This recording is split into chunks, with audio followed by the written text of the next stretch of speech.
In the far reaches of Alaska, winter was not just cold, it was a force that commanded respect. The wind could tear through layers of clothing, snow could erase footprints in seconds, and darkness arrived long before anyone expected. On January 17, 2025, a small research outpost stood at the edge of a vast, frozen forest. 7-year-old Alara had spent her entire life here, learning to navigate the snow, to respect the dangers hidden beneath its beauty. But that afternoon, the wilderness seemed unusually quiet, too quiet. Even the older scientists and trappers exchanged uneasy glances. Alara played outside the cabin, kicking at snow and tossing small chunks into the air, watching them vanish before they hit the ground. She was wearing a bright pink jacket and a woolen hat pulled down over her ears. Her small fingers froze instantly, but she didn't notice, lost in her games. Her parents were inside, sorting equipment, unaware that the world was about to change. Then the first gust arrived. It came without warning, bending the trees, snapping branches, and hurling loose snow like a blade. The sky darkened unnaturally fast, as if someone had pulled a curtain across the sun. Snow began to fall sideways, dense and blinding. Within minutes, the landscape beyond a few feet disappeared into a white void. The temperature plunged sharply, and the air itself seemed to hum with danger. Alara's mother stepped outside and called her name. The wind ripped the sound apart before it reached Alara's ears. Panic erupted instantly. The parents dashed into the storm, stretching arms forward, shouting, desperate. Footprints appeared only to vanish moments later, erased by the furious storm. The blizzard swallowed sight, sound, and direction. Darkness crept in faster than anyone could calculate, and the terrifying thought settled over the cabin. A child lost in a storm like this does not survive. Yet, somewhere beyond the reach of frantic voices, in the swirling chaos of wind and snow, Alara took her first steps into a path that no one could predict. Each foot sank deep into the snow, disappearing instantly. The forest seemed to close around her, indifferent to her presence. And as the storm raged on, a silent, unseen force began to follow her through the white wilderness, unseen, mysterious, yet strangely protective. By the time dawn barely broke, the storm had slowed to a deafening, relentless howl. Rescue teams, bundled in thermal gear, trudged cautiously through the snow, following what little trace they could find. Every step was a struggle. Deep drifts swallowed boots, the wind bit through gloves, and the icy terrain seemed to shift beneath their weight. Even veteran rescuers whispered to each other, their voices almost lost in the roar. Alaska was alive, and it did not forgive mistakes. Helicopters had tried to fly earlier, but were grounded by the sudden gusts and poor visibility. Drones sent overhead lost signal after minutes, tumbling into the snow like frozen stones. Radios crackled with broken messages that disappeared into static. Even search dogs, trained for the harshest conditions, faltered. The storm carried every scent in a confusing swirl, leaving the animals disoriented. Every hour stretched longer than the last, heavy with the knowledge that a child alone in this wilderness had almost no chance of surviving. The parents pushed forward too, their breaths ragged, hearts pounding, clinging to the hope that their daughter was still alive. But with each passing moment, the snow erased any sign she had been there. The landscape swallowed footprints, tiny handprints, even the faintest drag of her mitten in the powder. Silence returned between gusts of wind, a heavy, suffocating silence that seemed to mock their desperation. Night fell, merciless and unyielding. The rescuers had to make the impossible choice: continue risking more lives or retreat until the storm lessened. Every person there knew the truth. They feared the worst. Somewhere beyond the reach of human voices, a small child was fighting the cold, exhaustion, and fear alone. Every rescue attempt had been thwarted by nature itself. When morning finally arrived, pale and gray, the storm had weakened slightly, but the forest remained a labyrinth of snow and ice. Among the few options left, one technician suggested checking the trail cameras scattered throughout the forest. Originally installed to monitor wildlife movement, these cameras had never been expected to capture human activity. They were the last chance, a thread of possibility in an otherwise hopeless night. No one expected miracles. Most feared confirmation of loss. But what the cameras revealed would defy all logic, shake every belief about instinct and survival, and leave even the most experienced rescuers speechless. Inside the temporary command shelter, the rescue team huddled around a monitor, replaying the trail camera footage for the first time. What appeared on the screen silenced every voice. There, moving slowly through knee-deep snow, was Elora, alive, breathing. She walked steadily, her small steps leaving brief impressions that vanished instantly under the fresh layer of snow. Her mittened hands clutched nothing, yet she moved with a quiet purpose, as if she knew exactly where she was going. Then someone noticed it, a shadow moving beside her. A small shape that should have been impossible in this storm. A bear cub walking alongside her. Not aggressive, not curious. And then the most startling detail. Her tiny hand rested on its paw, fingers curling slightly as if they had always belonged together. The room collectively held its breath. Some rescuers rubbed their eyes, convinced it was a trick of the camera angle, but it was real. The second camera revealed even more, a view from deeper in the forest, closer to the heart of the storm. Branches collapsed under snow, wind tore at the trees, and snowflakes swirled violently. And there, in a small clearing, lay a massive female bear. Her enormous body was curled in a perfect circle, thick fur rippling as gusts of wind assaulted her. Inside that circle, Elora rested. The cub pressed against her side, sharing warmth.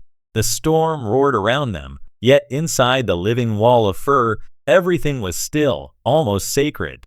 Hours passed on the footage. The bear shifted only slightly, her head rising occasionally to glance at the sky, the snow, the empty forest. Elora remained nestled against her, unmoving, calm, alive. Mother bears are known to kill anything that threatens their cubs. Humans are the ultimate threat. Yet here was a child, protected, enveloped, nurtured by the very creature that instinct should have made her enemy. The final frame lingered, dawn breaking across the forest, snow softening in the morning light. The bear lifted her head, eyes dark and intelligent, as if acknowledging the camera, the rescuers, the impossible reality. Every person watching felt a shiver of awe and fear. No textbook, no wildlife guide could explain what they had just witnessed. Nature had paused. Nature had chosen compassion. And Elora had survived the night in a way that defied every expectation. Guided by the coordinates from the trail cameras, the rescue team advanced cautiously into the forest at first light. Each step was deliberate, every movement measured. The snow crunched softly under boots, muffled by layers of powder, and the wind still howled like a living thing through the trees. Every rescuer was painfully aware of what lay ahead. One wrong move, one sudden sound, could provoke a deadly response. Yet the thought of finding Elora alive pushed them forward, hearts pounding with tension. Then, through the dense, frost-coated pines, they saw her. Elora lay huddled in a small clearing, wrapped in snow like a fragile doll. Her tiny body shivered, weak from exhaustion, her face pale, but her breathing steady. Relief surged, but it was immediately tempered by the sight of the enormous bear curled around her. The mother bear's presence was overwhelming, towering, powerful, and majestic. Her dark eyes watched every movement of the rescuers with a calculated intensity, a predator's gaze that could have ended the scene in seconds. Time seemed to stretch. The forest fell silent, the wind pausing for a fleeting moment, as if the world itself was holding its breath. The helicopter's distant hum began to grow, a low, vibrating reminder that help had arrived. Yet it also added to the tension. One misstep, one rush, could trigger an instinctive attack. But the bear did something no one expected. Slowly, deliberately, she nudged the cub to stand, guiding it backward with gentle pressure. Then, inch by inch, she stepped away from Elora, creating a corridor of space. No growl, no charge. Only an almost human-like decision to allow access. Rescuers moved in with trembling urgency. Thermal blankets were wrapped around the child's frail body, her pulse checked repeatedly, each beat a reassurance of the impossible. Alara's eyes fluttered open, confused but alive. Every sense in the rescuers screamed disbelief. Against all odds, against every law of nature and survival she had endured. The storm, the isolation, and the freezing darkness had not claimed her life. As the helicopter lifted off, carrying the child to warmth and safety, the mother bear and her cubs silently melted back into the forest. No farewell.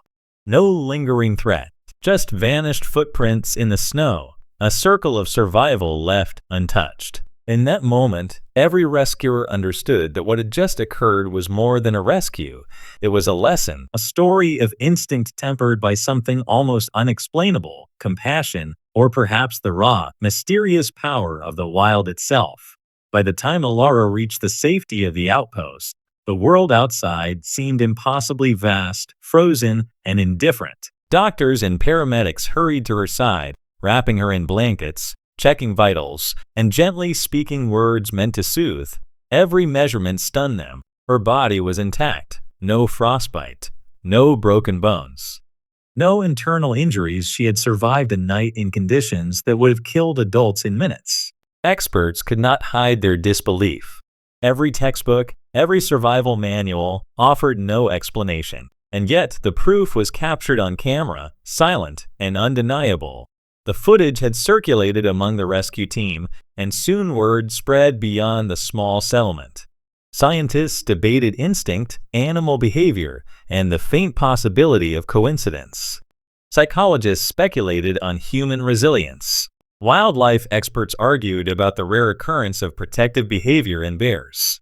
But none could explain what had been witnessed. A mother bear, one of the most dangerous animals in the wild, had not only spared a human child, but had actively protected her during one of the most violent blizzards the region had seen in decades. Nature, long feared for its cruelty, had chosen compassion instead. Alara's parents held her tightly, tears freezing on their faces as they whispered thanks to the universe, the wild, or whatever force had guided their child through the storm. She was exhausted but awake, her eyes wide with wonder and confusion. She would recover physically, but the memory of that night, the cold, the storm, the enormous protective bear, would stay with her forever. The story of her survival became a legend in Alaska, retold by rescuers, scientists, and villagers alike, each detail inspiring awe, disbelief, and hope. In the months that followed, questions remained unanswered. Where had the bear come from? Why had she allowed the child into her protective circle? How had Alara survived without injury, with a cub pressed against her side for warmth? No explanation sufficed. Sometimes, stories exist to remind us that life and survival are not always governed by reason. Sometimes, they are governed by something deeper, older, and more mysterious. An instinct that transcends fear and territory, an empathy that defies understanding. The Alaskan wilderness remained as merciless as ever, but on that night, it had done something extraordinary. It had given life to a child when all hope seemed lost. It had rewritten the rules of survival, and it had left behind a lesson for anyone willing to listen. That compassion can exist even in the harshest, most unforgiving corners of the world. A small girl walked into the blizzard, and she returned, protected by a guardian no one could have expected. Nature, in its rawest form, had chosen mercy.